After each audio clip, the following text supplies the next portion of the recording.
Hello everyone and welcome to today's edition of the Cheat Meal presented by Deep Fried Draft. My name is Brian Bosarge. It's been a crazy day. Like the Browns have just ran amok or something in a bunch of trades. I don't know what's got into them.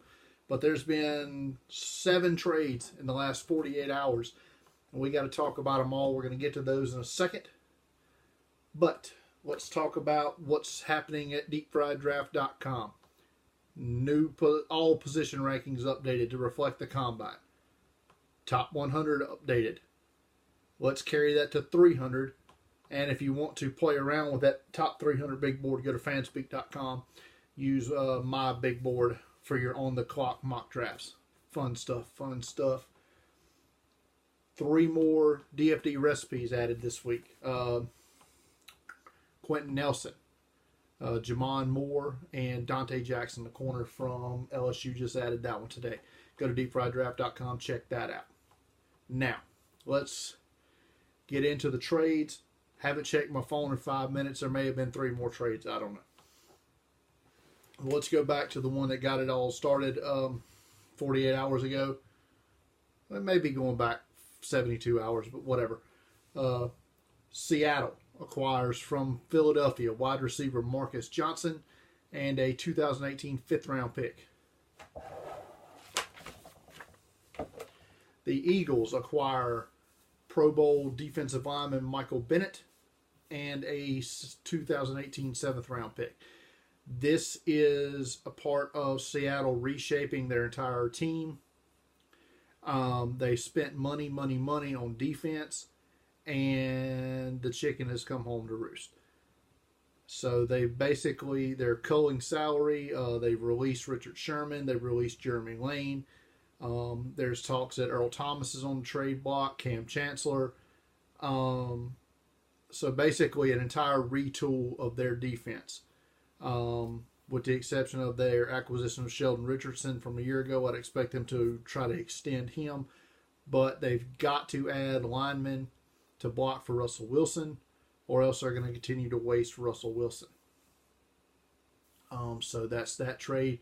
For Philadelphia, they add another just pass rusher to their set, making their defense that much more formidable.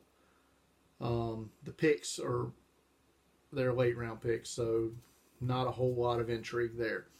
The New York Giants acquired linebacker Alec Ogletree from the Rams, and they also get a 2019 7th-round pick. The Rams, who are short on picks in this draft, get a 2018 4th and 6th-round pick from the Giants. The Giants fill a need at linebacker. Ogletree has been in the past. Don't know if he still is up to that, but one of the better weak side linebackers in the NFL. So he's definitely an upgrade for New York. The Rams, like I said, get picks that they are lacking, that they've used in other trades, like they use in the Marcus Peters trade and other trades from past drafts and such. Speaking of their draft picks that they're unloading, Denver acquires a 5th-round pick in the 2018 draft from the Rams in exchange for cornerback Aqib Talib. Talib is still got some juice left, and he'll form a pretty damn good corner tandem with the recently acquired, as I said earlier, Marcus Peters. Talib should provide much more to the Rams in 1 or 2 seasons than what anything they would have probably acquired in the 5th round. Maybe not. But 5th-round picks, I think I read someone tweeted, I'm sorry, I can't remember his name, but tweeted basically in the last X amount of years, you're looking at about a 7% hit rate on 5th-round picks. So, that being said, also for the Rams, Tremaine Johnson, if he wasn't gone, he's definitely gone now. And they franchise tagged with Marcus Joyner, so he'll be around. They're still trying to work out a long-term deal with Sammy Watkins. I don't know if that's going to happen or not. He's definitely probably going to hit the market. No draft picks involved in this trade, a player-for-player swap. But the Eagles acquire corner Darryl Worley from Carolina in exchange for veteran wide receiver Torrey Smith. Just looking at it, this looks like just a big win for the Eagles. Is that Torrey Smith probably not going to be on the opening day roster, and they get a cost-controlled corner with some legs for 2 more years. Worley joins now former West Virginia teammate Rasul Douglas in the Eagles secondary. So I think Philadelphia got the better of that one. And now let's get to the Cleveland shenanigans of the day. The Browns, their first trade, acquiring Jarvis Landry from the Miami Dolphins in exchange for a 2018 4th-round pick and a 2019 7th-round pick. The Dolphins had franchise tagged Landry. He has signed it, thus facilitating the ability to make this trade. And he's basically getting a little over $16 million on a 1-year deal.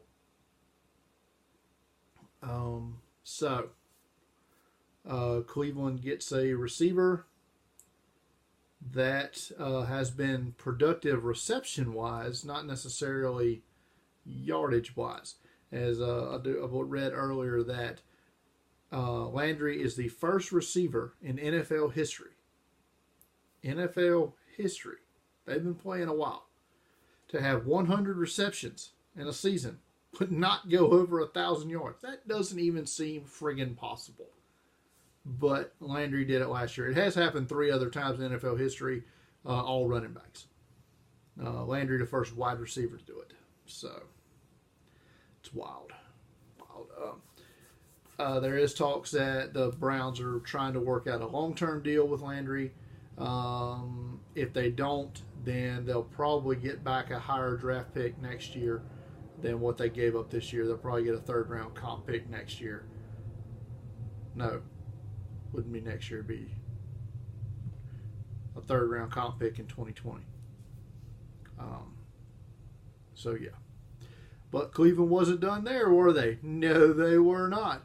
Cleveland acquires quarterback Tyrod Taylor from Buffalo in exchange for a 2018 3rd-round pick, which is the 65th overall pick in the draft. That is the first pick of the 3rd round. So, Taylor is on a 1-year contract, has 1 year left on his contract. Buffalo now does not have its starting quarterback from a year ago. They have Nathan Peterman as their quarterback right now. But Buffalo is chock full of picks.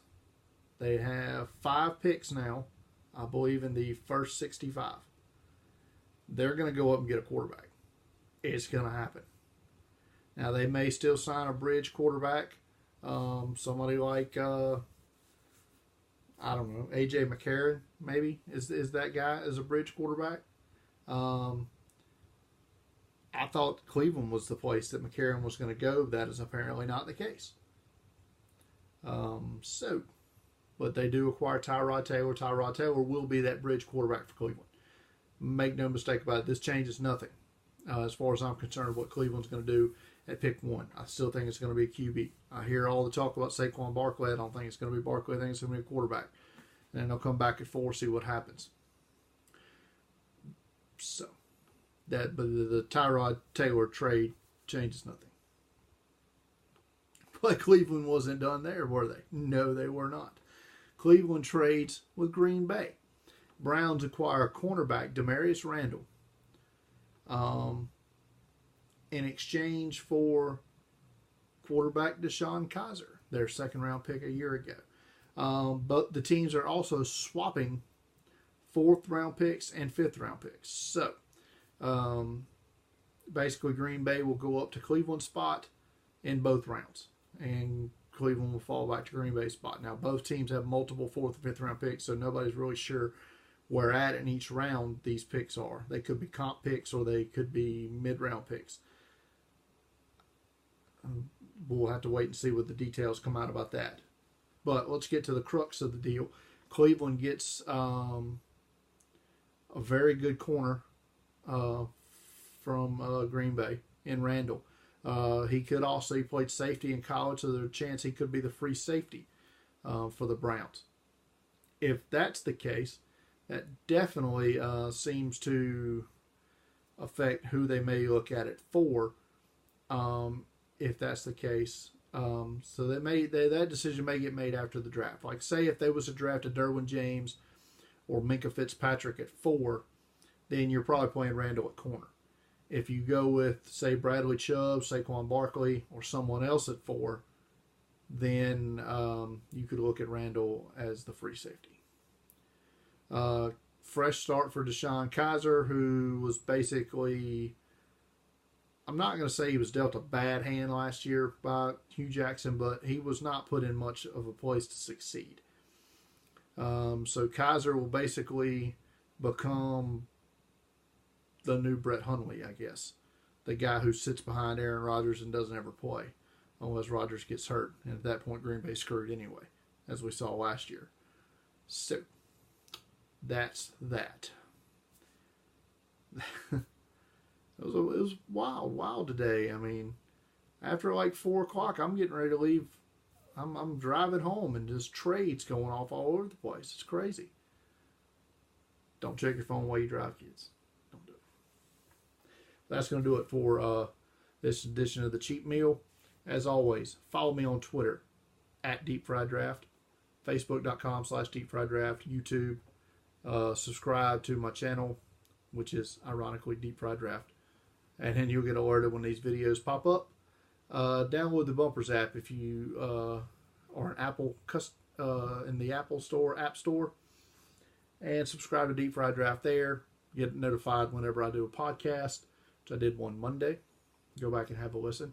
You can also read work that I do now at WBLZmedia.com. I've become a contributor there as well to everything that I do at deepfrieddraft.com. And like I said earlier, 3 new recipes, position rankings, top 100 updated there. So, until next time, everybody, see you.